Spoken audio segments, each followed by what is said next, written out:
नमस्कार दोस्तों, आज की इस वीडियो में हम बात करने वाले हैं GSTR 3B के बारे में कि GSTR 3B को कैसे फाइल किया जाता है। 2025 में GSTR 3B में कौन कौन से चेंजेस हुए हैं, उनको देखते हुए हम GSTR 3B को कैसे फाइल करेंगे। स्टेप बाय स्टेप IMS को भी हम समझेंगे।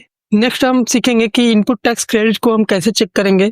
ये भी देखेंगे कि हम RCM की लायबिलिटी को कैसे क्रिएट करेंगे और उस लायबिलिटी को हम कैसे पेड करेंगे और उसका इनपुट टैक्स हम उसी मंथ में कैसे क्लेम करेंगे। देन लास्ट में हम सीखेंगे कि ITC को कैसे एडजस्ट किया जाता है। अगर हमारा IGST है तो उसको हम CGST और SGST में कैसे डिवाइड करेंगे इक्वली। तो ये सब भी हम ITC का सेटअप करना भी इस वीडियो में सीखने वाले हैं। तो ये वीडियो हमारे फर्स्ट वीडियो का सेकंड पार्ट होने वाला है। फर्स्ट वीडियो में हमने सीखा था कि GSTR 1 कैसे फाइल किया जाता है स्टेप बाय स्टेप। आप हमारे इसके प्रीवियस वीडियो को जाके देख सकते हैं। ये उसका नेक्स्ट वीडियो है कि उस GSTR 1 से बने हुए टैक्स लायबिलिटी को हम GSTR 3B के थ्रू कैसे पेड करेंगे और अपने ITC को जो हमने परचेज पे टैक्स पेड किया है उसका हम ITC कैसे क्लेम करेंगे। तो आते हैं अपने GST पोर्टल पर और समझते हैं हम कि GSTR 3B को हम कैसे फाइल करेंगे। हम आ गए अपने GST डैशबोर्ड पर, जहाँ पे दिखता है आपका कि इलेक्ट्रॉनिक कैश लेजर में कितना अमाउंट है और इलेक्ट्रॉनिक क्रेडिट लेजर में अब तक का आपका कितना अमाउंट है। तो ये आप यहाँ पे आने के बाद आप नीचे आएंगे, यहाँ पे लिखा रहता है फाइल रिटर्न, आप इसको करेंगे क्लिक। देन यहाँ से आप मंथ को सिलेक्ट कर लेंगे। देन आप नीचे आएंगे, देखिए यहाँ पे आपको दिख रहा है कि GSTR 1 हमने फाइल कर दिया है, जो कि GSTR 1 फाइल करने के बाद ही आप GSTR 3B को फाइल कर सकते हैं। देन यहाँ पे आपका है जो नया भी इंसर्ट हुआ है GSTR 1 है। अगर आपका GSTR 1 में कोई भी तरह का आपसे मिस्टेक हो गया इनवाइस को शो कराने में या डिटेल को भरने में, तो आप यहाँ पे GSTR 1A के माध्यम से आप उसको करेक्शन कर सकते हैं। देन उसके बाद आता है GSTR 2B। उसके पहले हम आते हैं GSTR 3B पे, इसको हम समझेंगे IMS डैशबोर्ड के साथ। हम आते हैं GSTR 3B पर। देखिए हमारा GSTR 3B ओपन हो गया, आप इसको करेंगे क्लोज। देन नीचे आएंगे, देखिए यहाँ पे आपका टैक्स लायबिलिटी GSTR 1 से ही उठ के आता है। या आपने जो GSTR 1 में फाइल किया है वही लायबिलिटी यहाँ पे उठ के आ जाती है। देन हमने ये भी कहा था कि हम RCM के लायबिलिटी को भी पेड करना और क्रिएट करना सीखेंगे। तो RCM के देखिए लायबिलिटी जो भी आप क्रेडिट वगैरह पे देते हैं उसकी लायबिलिटी आप यहाँ से पेड कर सकते हैं। अभी हम देख लेते हैं कि हमारे RCM की लायबिलिटी कितनी है। तो हम अपनी टैली में आते हैं। देखिए हमारा जो फ्रेट है जनवरी मंथ का वो 39,915 रुपए है, तो वो हम यहाँ पे डालते हैं। इस फ्रेट पे हमें CGST और SGST का टैक्स लगाना है, तो वो भी हम डाल देते हैं यहाँ पे, जो कि मेरा बनता है यहाँ पे 998। अब इसको कर देंगे हम सेव। यहाँ पे भरने का मतलब 3.1 में भरने का मतलब हो गया कि यहाँ से हम RCM की लायबिलिटी को क्रिएट कर रहे हैं। देन हम यहाँ पे करेंगे कंफर्म। देखिए आपका GSTR 3B में मेन दो ही टेबल सबसे ज्यादा काम के होते हैं, एक 3.1 और एक 4. 3.1 में आप आउटवर्ड सप्लाईज को दिखाते हैं और जो कि GSTR 1 से ऑटोमेटिक उठ के यहाँ पे आता है, बट RCM वगैरह वो आपको मैनुअल ही भरना पड़ेगा। देन आप एलिजिबल ITC में आएंगे 4th नंबर टेबल में।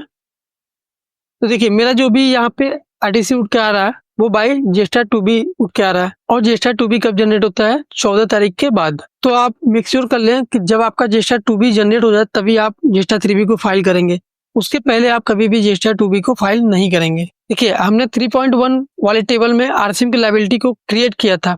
अब वहाँ उस RCM की लायबिलिटी को हम यहाँ पे जितना टैक्स वहाँ पे हम पेड करेंगे उतना ही हम यहाँ पे सेम मंथ में यहाँ से हम क्लेम कर लेंगे। इस 3 नंबर कॉलम में यहाँ पे आएंगे, हम यहाँ पे उतने ही अमाउंट को हम लिख के क्लेम कर देंगे। देन आएंगे हम यहाँ पे कर देंगे कंफर्म। देखिए अभी हमारा ये रेड हो जाएगा, लेकिन आपको डरने की जरूरत नहीं है, आपका RCM की वजह से ये रेड हो रहा है। देन यहाँ से आप कर देंगे सेव GSTR 3B। अभी GSTR 3B का पूरा प्रोसेस कंप्लीट नहीं हुआ है। अभी आपको ITC का एडजस्टमेंट और IMS के जरिए आप इस ITC जो शो हो रही है इसको कैसे चेंज कर सकते हैं ये भी हम सीखेंगे। तो GSTR 3B सेव करने के बाद एक बार हम आ जाते हैं यहाँ पे सर्विसेज में।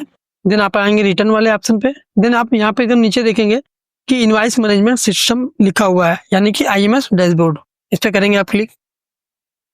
देन यहाँ पे आप इनवर्ड सप्लाईज वाले पे क्लिक करेंगे। देन यहाँ पे ये कह रहा है कि अगर आपने इस पे IMS पे कोई भी एक्शन नहीं लिया तो ये डिम्ड मान लेगा कि जितने भी इनवॉइस इसमें शो है उन सभी का ITC आपको अवेलेबल करा देगा, वो डिम्ड एक्सेप्टेड माना जाता है। ओके करेंगे हम। देन हम यहाँ पे आ जाएंगे B2B में।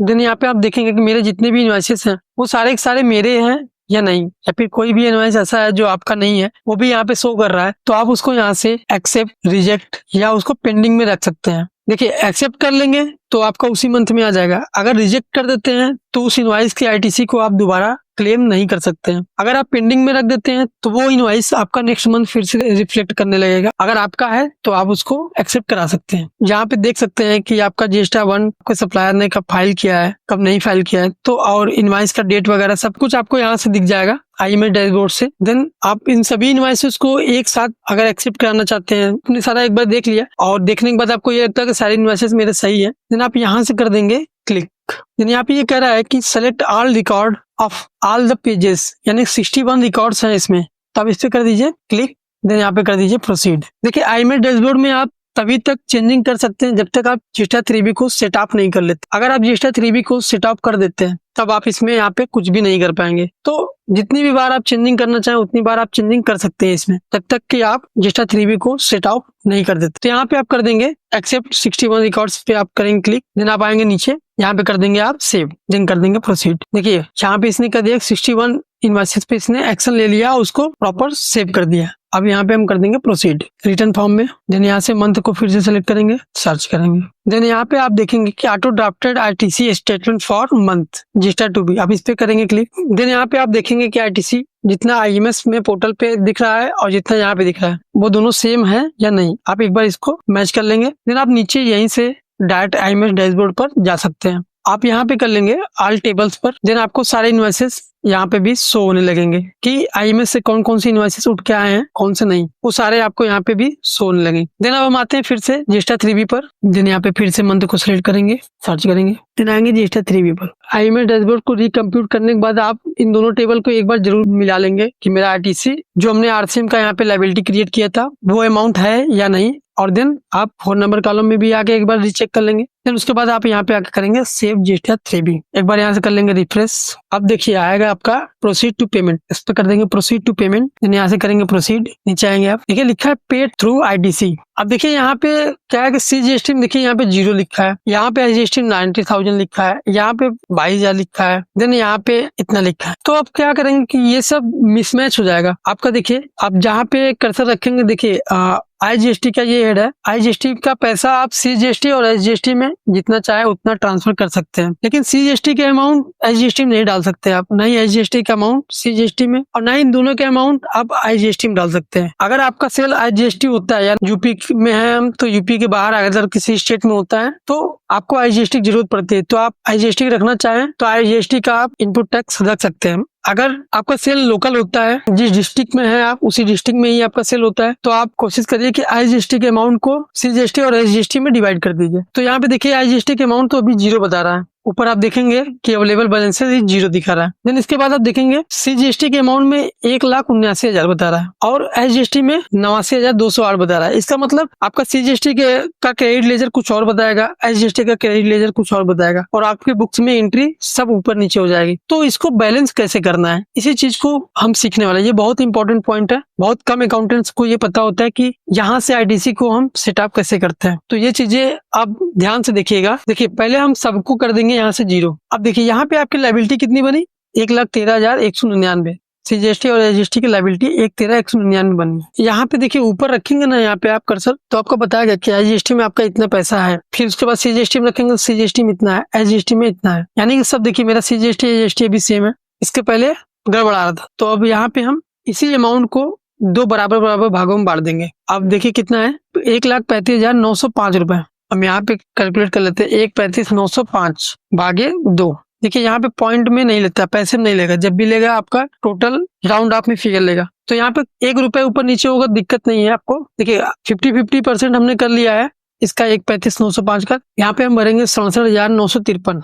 देन यहाँ पे अब देखिए बताएगा कि आपका अभी 67,952 रुपए बचा है IGST में, उसको आप कहाँ ले जाएंगे। तो हम यहाँ पे रख देंगे। अब मेरा IGST के अमाउंट देखिए 0 हो गया, और किसमें हमने इस IGST के अमाउंट को ट्रांसफर किया है, CGST और SGST में। अब हमारा इतना तो आ गया। अब हमारा देखेंगे कि अभी हमें और इसमें कितना पेड करना है, क्योंकि हमारा 1,13,000 की लायबिलिटी बनी थी। तो आगे यहाँ पे आप थोड़ा खिसकाएंगे, यहाँ पे देखेंगे कि 45,246 रुपए आपको CGST और SGST से इनपुट टैक्स क्रेडिट के जरिए भरना है, या अगर आपके पास ITC नहीं है तो आप कैश के जरिए इसको पेड करेंगे। तो यहाँ पे मेरे पास तो ITC है, तो हम 45,246 रुपए यहाँ पे भर देते हैं। देन 45,247 रुपए यहाँ पे अमाउंट आपका 0 होना चाहिए। अगर ये 0 नहीं हो रहा तो यानी कि तब आपका यहाँ पे आईटीसी का एडजस्टमेंट गलत। अब आप देखिए कि सीजीएसटी मेरा 1,34,457, एसजीएसटी में 1,34,454, मतलब 2-3 रुपए का ऊपर नीचे है बस। तो आपका ये चीजें हमेशा एग्जैक्ट बराबर होना चाहिए। 1-2 रुपए 3 रुपए से ऊपर नीचे है तो उससे इशू नहीं आएगा आपको। देन अब आप आगे आएंगे, देखिए रिवर्स चार्ज में हमने जो 3.1 में भरा हुआ था उसका आपको यहाँ पे अमाउंट आ रहा है। देखिए रिवर्स चार्ज का अमाउंट जो होता है वो आप क्रेडिट लेजर से उसका सेटअप नहीं करेंगे, उसका आप चालान के थ्रू ही जमा करेंगे। देखिए यहाँ पे ये कह रहा है कि एडिशनल कैश रिक्वायर्ड, यानी आप इसको कैश के थ्रू ही चालान जमा करके ही आप करेंगे। यहाँ से आप करेंगे क्रिएट चालान, ठीक है। क्रिएट चालान करने के बाद आप यहाँ पे कर देंगे मेक पेमेंट टू प्रोसीड।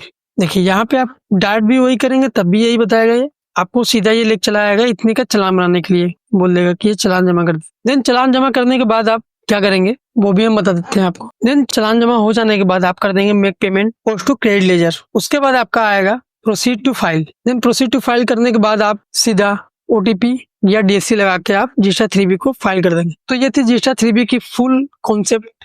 अगर जिसने भी पूरा देखा है और उसको एक भी पॉइंट नहीं समझ में आता है तो आप हमें कमेंट कीजिए, हम उसका answer within the day जरूर कर देंगे। Then thank you for watching this video.